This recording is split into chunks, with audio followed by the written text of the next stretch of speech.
When I was just a lad looking for my true vocation, my father said, "Why don't you go play Dungeons and Dragons with your cousin?" So I played Dungeons and Dragons when I was like 5 or something like that, and I fell in love with magic and Dungeons and Dragons and all of that stuff because it was right there in my cultural milieu. Like my favorite movie when I was 5 was Star Wars: A New Hope, and so all of this stuff sort of came together.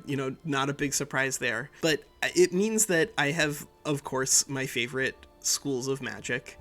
As anyone who's super into Dungeons and Dragons can tell you, everyone's gonna have some of those. And my favorite are, of course, Necromancer and Diviner, who like never gets any sort of respect.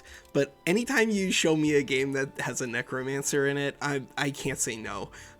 So what we're going to be doing is this video is going to serve sort of as a video diary, but also just like a content planning announcement. I want to record a lot on Viki 3, but Viki 3 right now is in an open beta that makes it so that like doing super deep runs doesn't really make sense, because there's going to be problems, and it's just the nature of an open beta. If we want the game to be better, we should play it, give feedback, but we gotta understand that we're probably not going to be able to play to 1900 because things are going to break. But I want to play something that we can play like the full campaign of. And you give me a Necromancer, I'm going to play a full campaign of a Necromancer. So this is a game by THQ Nordic, SpellForce Conquest of Eo, that I think if I'd found on my own I would have bought, but I got this copy for free, and I've played a little bit, and it's really fun. There's a lot of interesting flavor differences here, but not just like flavor, actual mechanics here between the alchemists, the necromancers, and the artificers. I like necromancers. I like them. Their aesthetic's cool. If people want to see me play the other types afterwards, we will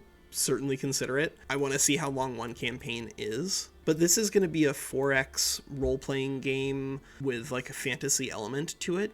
And so if you enjoy this game and are looking for more content like it, then we'll be playing Age of Wonders 4 whenever that comes out. But in the meantime, we're definitely going to be playing some SpellForce, because I like Necromancers. They're cool. We will be bouncing back and forth. I think our content for SpellForce Conquest of Eo, at least initially, is probably going to be mostly Let's Plays.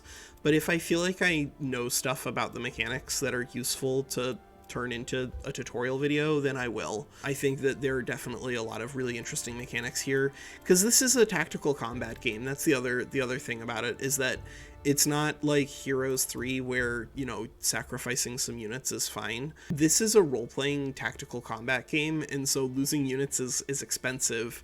But of course, as a Necromancer, our units, are they ever really dead? But yeah, I'm really looking forward to playing as an evil Necromancer. If you're looking forward to watching me play a 4X strategy role-playing game as an evil Necromancer, then just follow the channel. But yeah, that's Walker. That's just a like, hey, what's up video diary. Also a basic introduction to this game, I think. But I'm really looking forward to playing it with you guys. All right, that's Walker. Take care.